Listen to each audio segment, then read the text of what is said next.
तो फिल्म की शुरुआत होती है 1967 से। कहानी है लॉस एंजलिस की, जहाँ पर एलिस अपनी 2 बेटियों के साथ एक घर पर रहती है। रिसेंटली ही उसके हस्बैंड की डेथ हुई है और ये तीनों ही उसके गम से बाहर नहीं निकल पा रही। घर चलाने के लिए एलिस एक स्पिरिट मीडियम होने का नाटक कहते हैं, यानी वो नाटक कहती है कि वो लोगों को उनके प्यारों की स्पिरिट से कनेक्ट करवा सकते हैं, उनकी बात करवा सकते हैं, जो बिल्कुल सच नहीं। और उसके इस झूठे बिजनेस में उसकी दोनों बेटियां भी साथ देते हैं, डोरिस और पलीना। एक दिन पलीना अपनी फ्रेंड के घर पार्टी में जाती है, जहाँ पर उसके सारे फ्रेंड्स ओजा बोर्ड खेलने का डिसाइड करते हैं। इस बोर्ड के जरिए ये लोग स्पिरिट से कनेक्ट कर सकते थे और इस गेम को खेलने के 3 रूल्स थे। इस गेम को कभी भी अकेले नहीं खेलना था। सेकंड रूल ये था कि इस गेम को कभी भी ग्रेवयार्ड में नहीं खेलना, और थर्ड रूल ये था कि इस गेम को खत्म करते हुए हमेशा गुड बाय कहना है। ये लोग गेम खेलना स्टार्ट करते हैं और सरप्राइजिंगली प्लानचेट भी मूव हो जाती है। पलीना ज्यादा शॉक नहीं हुई, क्योंकि उसे इन सारे ड्रामा जूनियर्स और वो भी घर के लिए निकल गई। रास्ते में उसने एलिस को मशवरा दिया कि हम भी अपने घर में एक ओहिजा बोर्ड ले आते हैं, जिससे हमारे क्लाइंट्स को बेवकूफ बनाने में हमें काफी आसानी होगी। एलिस प्रोस की बात मान जाती है और सुबह होते ही एक ओहिजा बोर्ड अपने घर ले आती है। बोर्ड घर पे रखने के बाद वो डोरिस को लेने के लिए स्कूल चली जाती है, जहाँ हम देखते हैं कि डोरिस को स्कूल के बच्चे बुली कर रहे थे, जिसके बारे में डोरिस ने किसी से शेयर नहीं किया था। खैर, डोरिस को लेकर एलिस घर आ गई और घर आते ही उसने ओजा बोर्ड खेलने का डिसाइड किया, ये जाने बगैर कि इस गेम को खेलने के लिए कुछ रूल्स थे। इस गेम को कभी अकेले नहीं खेलना था और वो अकेले ही खेल रही थी।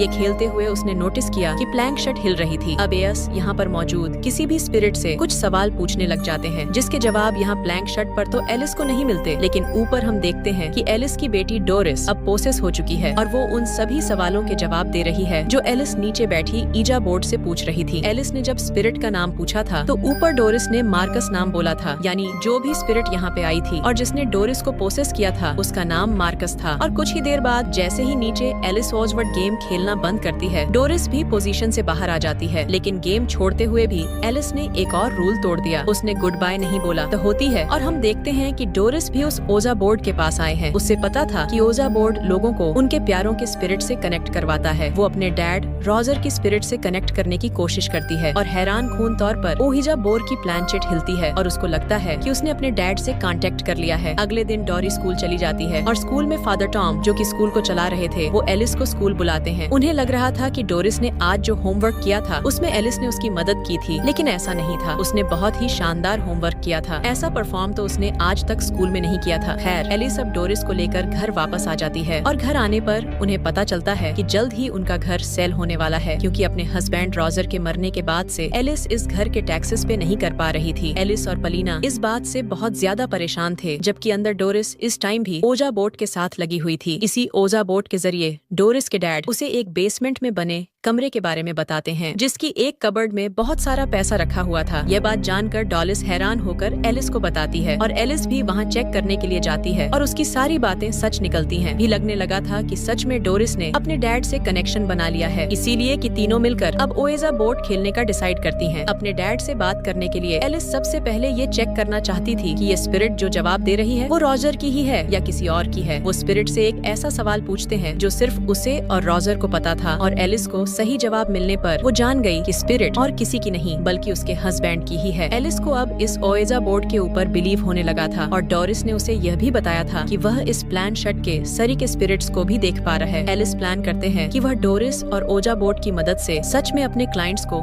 उनके रिलेटिव से कनेक्ट करवाने की कोशिश करेगी, लेकिन पलीना उनका इस प्लान में साथ देने से मना कर देती है। पर एलिस ने अपना प्लान कंटिन्यू रखा। अब डोरिस के साथ ओजा बोर्ड के जरिए लोगों को उनके प्यारों से कनेक्ट करवाती रही और इसी बिजनेस की वजह से डोरिस ने स्कूल भी जाना छोड़ दिया। ओजा बोर्ड के खेलते हुए अक्सर डोरिस अजीबोगरीब आवाजें भी निकालती थी, जो तकरीबन लोगों के फैमिली मेंबर जैसी ही लगती थी, और इससे उनके क्लाइंट्स ज्यादा इन लोगों के ऊपर बिलीव करने लगे थे। इनका बिजनेस बहुत अच्छा चलने लग गया था, लेकिन इस सब के दौरान टॉरिस अपनी गर्दन में लगातार दर्द फील करती है। उसे अपने ऊपर कुछ भार फील हो रहा था, इसीलिए वो प्लैंक चट ले जाकर शीशे में उस प्लैंक चट से देखती है तो उसकी कंधे पर एक इवल स्पिरिट थी, जिसे देखकर वो डर गई। वो चिल्लाई तो वो इवल स्पिरिट एस्ट उसके अंदर चली गई। शनि इवल स्पिरिट ने उसके ऊपर पूरी तरह से कब्जा बना लिया और उसे पोसेस कर लिया। पोसेस होते ही डोरिस नॉर्मल हो गई और उसने जाकर अपनी बहन के कान में कुछ विस्पर किया, आहिस्ता से कुछ बोला, जिसकी वजह से पलीना को भी डरावने डरावने ख्वाब आने लगे। अगले दिन हम देखते हैं डोरिस स्कूल में थी और जैसे ही उसे कुछ बच्चे बुली करने लगते हैं तो डोरिस अपनी पावर से उल्टा उन्हीं को नुकसान पहुंचा देती है। डोरी अब घर आ जाती है और आज उनके घर पे पोलिना का फ्रेंड आया था। वो जब डोरिस से बातें करता है तो आज डोरिस बहुत ही डरावनी और अजीब बातें करती है। उसके साथ साथ वो उसे बताती है कि अगर कोई गला दबाकर मरे तो उसे कैसा फील होता है, उसे कैसा दर्द महसूस होता है। और ये बातें सुनकर इस लड़के को काफी अजीब लगा था। अब पलीना भी जब अपने रूम में आती है तो देखती है कि उसके डॉल के होठों को किसी ने सी दिया था। ये देखकर पलीना को गुस्सा आया। उसे लगा ये काम डोरिस का है, लेकिन डोरिस ने बताया नहीं, ये काम मैंने नहीं किया, ये काम डैड ने किया है, क्योंकि वो इस घर में आने वाली सभी आवाजों को बंद करना चाहते हैं। वो उन आवाजों की बात कर रहे थे जो डोरिस निकाल रही थी। आजकल ये बातें सुनकर पोलिना डर जाती है और जाकर एलिस से कहते हैं, मुझे लगता है कि डोरिस पागल हो रही है, वो बहुत ही अजीब हरकतें करती है। आजकल रात में वो देखते हैं कि डोरिस ने कुछ नोट्स बनाए थे और ये नोट्स पॉलिश लैंग्वेज में थे। हालांकि उनके घर में किसी को भी पॉलिश नहीं आती थी। वो इन पेपर्स को लेकर स्कूल में फादर टॉम के पास चली जाती है और उनसे रिक्वेस्ट करती है कि वो इन पेजेस को ट्रांसलेट करवाएं। उन पेजेस को ट्रांसलेट करवाने के बाद खुद फादर टॉम शाम में उनके घर आ जाते हैं और घर आते ही एलिस से कहते हैं कि मुझे एक ओजा बोर्ड सेशन चाहिए, क्योंकि मैं अपनी वाइफ से कनेक्ट करना चाहता हूँ। इनका सेशन शुरू कर दिया जाता है। फादर टॉम डोरी से पूछते हैं कि मेरी वाइफ का मिडिल नेम क्या था ना। चिट मूव करती है और लिन नाम बताती है। इसी सब के दौरान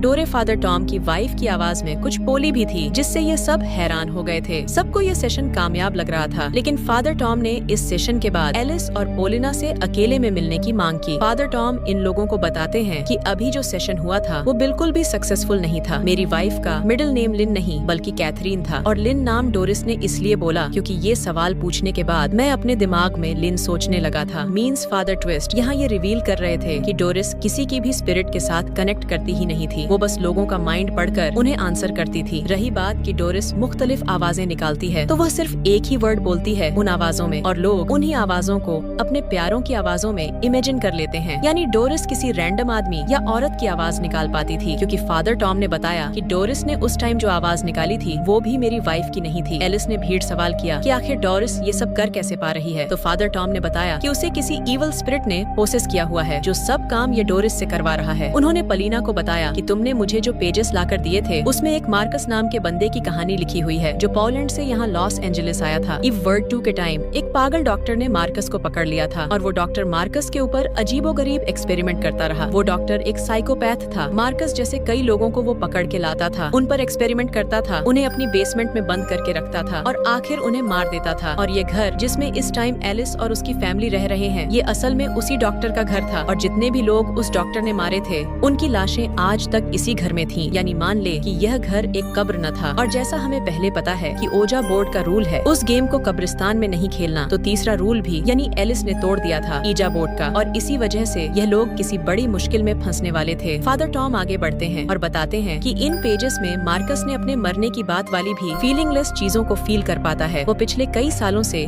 बाकी स्पिरिट्स के साथ इसी दुनिया में उनके इसी घर में रहता है। मार्कस ने इन पेजेस में लिखा था कि स्पिरिट वर्ल्ड बहुत ही कोल्ड है, वॉइसलेस है, इसमें कोई बोल नहीं सकता, किसी के पास आवाज नहीं है। लेकिन मार्कस को आवाज मिल गई है डोरिस की शक्ल में। यही वजह थी कि डोरिस एलिस के सारे सवालों का जवाब सही से दे पा रही थी, क्योंकि हमेशा से ही मार्कस उन लोगों के दरमियान रहा था। नीचे हम सोफे पर बैठी हुई डोरिस को देखते हैं, जिसकी आंखें भयानक हो चुकी हैं और उसने पूरा मुंह खोला हुआ है। इतनी ही देर में दरवाजा नॉक होता है और वो नॉर्मल हो जाती है। जाकर उसने दरवाजा खोला तो यहाँ पर पोलिना का फ्रेंड आया हुआ था, जिससे हेलो हाई करने के बाद वो उसे बेसमेंट में ले गई। यहाँ बेसमेंट में जाने के बाद कुछ छेड़छाड़ करते ही इस लड़के को यहाँ पे कुछ स्कल्स मिलते हैं, मरे हुए इंसानों के ढांचे मिलते हैं, जिन्हें देखकर वो घबरा जाता है। और पीछे हम डोरिस को देखते हैं, जो अब अजीबोगरीब तरीके से पोसेस हो रही थी। उसकी बॉडी भी मुड़ रही थी और एकदम से उसने आकर इस लड़के के ऊपर हमला कर दिया, और हमला करते हुए उसकी आंखें बिल्कुल सफेद पड़ चुकी हैं। इस मर्तबा हमला करके उसने इस लड़के का गला दुबा कर इसे मार डाला। खैर, यहाँ पर फादर टॉम भी अपनी मीटिंग करके पलीना और एलिस के साथ नीचे आते हैं। तो आते ही यह देखकर उनके होश उड़ जाते हैं कि पलीना के दोस्त की लाश उनके घर के बीचों बीच लटकी हुई थी, कुछ इस तरह से कि जैसे इस लड़के ने खुदकुशी की हो, खुद को फांसी से लटकाया हो। ये देखकर फादर टॉम डर गए और फौरन बेसमेंट में गए। यहाँ पर फादर को दीवार के अंदर कई इंसानों के स्कल्स दिखते हैं, इसलिए फादर फौरन से एलिस को उनका ऑन बोर्ड जला देने को कहते हैं। ये लोग ओजा बोर्ड तो जला चुके थे, लेकिन कुछ ही देर बाद हमें वही ओजा बोर्ड सही सलामत उनके टेबल पे रखा हुआ दिखाई दिया। यहाँ हम देखते हैं कि सब के दौरान इन्हें डोरिस कहीं नहीं मिल रही थी, लेकिन तभी फादर को दीवारों के पीछे से किसी की आवाजें आई। उन्हें यहाँ पर एक हिडन डोर भी मिल गया जिसके अंदर एक और कमरा था। ये उस पागल डॉक्टर की लैब थी जिसमें वह इंसानों पर एक्सपेरिमेंट किया करता था और यहीं पर डोरिस पोसेस हुई खड़ी थी। फादर टॉम के आते ही यहाँ के स्पिरिट फादर टॉम को भी पोसेस कर लेते हैं और फादर टॉम अब खुद ही एलिस और बगीना के ऊपर हमला कर देते हैं, जिनसे बचने के लिए ये दोनों यहाँ से भाग जाती हैं। दिखाया जाता है कि वो स्पिरिट फादर टॉम का दम घोट के उसे मार डालती है। जब अब पोजेस हुई डोरिस अब अपनी मॉम और बहन को मारने के लिए बाहर निकल आती है। डोरिस के हाथ लग जाती है उसकी मॉम, जिन्हें वो बेहोश करके बेसमेंट में ले जाती है। जबकि यहाँ पर हमें दिखाया जाता है कि पलीना के पास उसकी डैड की सोल आई थी जो उसे उठाकर उसके कमरे में ले गए। हाँ, पर इन सब चीजों को दोबारा से ठीक करने का तरीका पोलिना के डैड ने उसे समझाया कि तुम्हें उन आवाजों को ही बंद करना होगा जो स्पिरिट वर्ल्ड से यहाँ आ रही हैं। ये सारी आवाजें क्योंकि डोरिस को मीडियम बनाकर यहाँ आ रही थी, इसीलिए पोलिना को डोरिस के होंठ बिल्कुल उसी तरह सीने थे जैसे तुम्हारी डोल के हर्न मैंने सहे थे। पलीना अपने डैड की सारी बात समझकर फौरन अपनी मॉम को बचाने के लिए बेसमेंट में पहुंच जाती है, जहाँ पर डोरिस बस अपनी माओ के ऊपर हमला करके उन्हें मारने ही वाली थी। इस टाइम पलीना अपनी बहन के होठों को सीने के लिए स्टिचिंग नीडल भी लेकर आई थी। उसने फौरन से जाकर डोरिस के ऊपर हमला कर दिया, लेकिन पीछे से काफी सारी स्पिरिट्स उसे रोकने लग गयी। काफी सारे काले हाथ उसकी बॉडी के ऊपर दिखाए गए, लेकिन पलीना डरी नहीं, रुकी नहीं। उसने आखिर डोरिस के होंठ बिल्कुल उसी तरह से सी दिए जैसे उसकी डॉल के सिले हुए थे और ऐसा करते ही डोरिस मारी गई। मरने के बाद आखिर डोरिस की सोल जाकर अपनी डैड की सोल से मिलती है और खुश हो जाती है। जबकि यहाँ अब हम पोलिना को देखते हैं जिसे यहाँ की सारी सोल्स ने पोसेस कर लिया था और पोसेस होते ही उसने अपनी मॉम को मार डाला। उसकी मॉम के मरते ही उसे होश आ गया और वो जोर जोर से चिल्लाने लगी, ये रियलाइज करते हुए कि उसने अपनी मॉम के साथ क्या कर दिया था। जिसके बाद सीन यहीं से कट होता है और हमें काफी सारे सालों बाद पलीना को मेंटल हॉस्पिटल में दिखाया जाता है। उसके ऊपर उसकी मॉम और उसकी बहन को मर्डर करने का इल्जाम था। यहाँ पर डॉक्टर की बातों से हमें पता चलता है कि पुलिस को आज तक डोरिस की लाश नहीं मिली थी और पलीना भी इस बारे में उन्हें कभी कुछ नहीं बताती थी। ये डॉक्टर पलीना को वापस उसके रूम में भेज देते हैं, जहाँ जाकर पलीना अपने खून से दोबारा एक ओएजा बोर्ड तैयार करती है और अपनी बहन की सोल को बुलाने की कोशिश करती है। उसका ये प्रोसेस काम कर भी जाता है और थोड़ी ही देर में हम दौरे उसकी स्पिरिट को उसके पास बैठा देखते हैं। जब डॉक्टर पलीना के रूम के पास से गुजरते हैं तो वो यहाँ कुछ अनयूजुअल फील करते हैं। वो रूम के पास खड़े हो जाते हैं और पोलिना भी उनके सामने आकर खड़ी हो जाती है। रूम के अंदर तो उन्हें कुछ अब नॉर्मल फील नहीं हुआ, लेकिन वो यह नहीं देख पाई कि मरी हुई डोरिस की सोल ईवल तरीके से उनके पीछे लटकी हुई थी। और बस यही दिखाते हुए ये मूवी यहाँ खत्म हो गई।